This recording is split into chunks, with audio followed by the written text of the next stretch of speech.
भिवानी पहुंचे जेजेपी के युवा प्रदेश अध्यक्ष दिग्विजय चौटाला ने बिहार के चुनावी नतीजों के बाद बीजेपी और मुख्यमंत्री नायब सैनी पर तीखा हमला बोला। उन्होंने कहा कि जिस राजनीतिक बदलाव की उम्मीद बिहार से थी, अब वो काम हरियाणा को करना होगा। दिग्विजय ने आरोप लगाया कि हरियाणा में सरकार नाम की कोई चीज नहीं है, अफसरशाही पूरी तरह हावी हो चुकी है और मुख्यमंत्री को सिर्फ बस में बैठा दिया गया है, उनकी कोई सुनता नहीं। उन्होंने फसल बीमा योजना को देश का सबसे बड़ा घोटाला बताया और कहा कि निजी कंपनियां प्रीमियम तो लेती है लेकिन मुआवजा देने से पीछे हट जाती है। वो 7 दिसंबर को जुलाना में स्थापना दिवस रैली की तैयारी के लिए पहुंचे थे। 7 तारीख को 8वां स्थापना दिवस जेजेपी का 8 साल बने हुए उसको पूरे हो जाएंगे।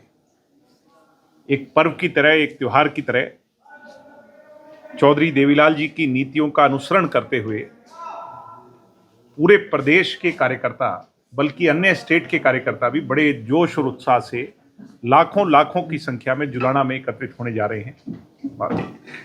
तो उसके लिए न्योता देने का मुझे आज अवसर मिला भिवानी, और भिवानी का मुझे प्रभारी बनाया है।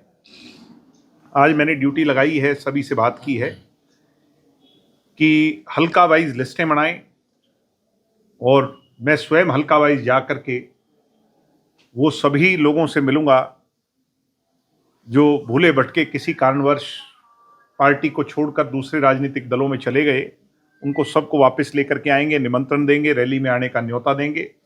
नए लोगों को जो हमारी विचारधारा से भविष्य में हमारे साथ जुड़ सकते हैं, उनसे भी संपर्क करें और मैं भी संपर्क करूंगा। रैली एक ऐसा अवसर होता है जिसपे जो है ना, त्योहार हो घर में तो गिले शिकवे भुलाने का एक अवसर होता है। तो ये हमारे घर में तो जैसे कोई ब्याह शादी का माहौल होता है, वैसे रैली को हम उस उत्साह से चौधरी देवीलाल के अनुयायी मनाते हैं। और मुझे उम्मीद है, मैं ये तो नहीं कहता कि जींद वालों जो लोकल वहाँ के हैं उससे ज़्यादा तो नहीं कहता मैं, मगर हरियाणा में जींद के बाद अगर भीड़ ज़्यादा कहीं की होगी तो मुझे उम्मीद है कि भिवानी जिले की। सरकार तो बची नहीं, टोटल अफसरशाही है। चंडीगढ़ के 2 अधिकारी और हरियाणा का पूर्व मुख्यमंत्री मिलकर के कैसे हरियाणा को कंट्रोल किए हुए। तो नायब सिंह सैनी तो वो जो कहते हैं कि वो बस में चढ़ा दिया उनने, तो बस में चढ़ लिए मेरे हिसाब से, कोई उनकी सुनता ही नहीं। बस की टिकट जरूर कटवा सकते हैं, बस वो मैं नहीं मानता कि इससे ज़्यादा कुछ बचा है। और अचंभा है, हमें तो हैरानी है इस बात की कि बिहार के नतीजे इस प्रकार कैसे रह गए। और ये उम्मीद थी कि बिहार के अंदर तख्तापलट होगा, बदलाव आएगा, बिहार से बड़ा बदलाव आएगा, बिहार से आवाज़ उठेगी, देश में वो जो है ना जाएगी।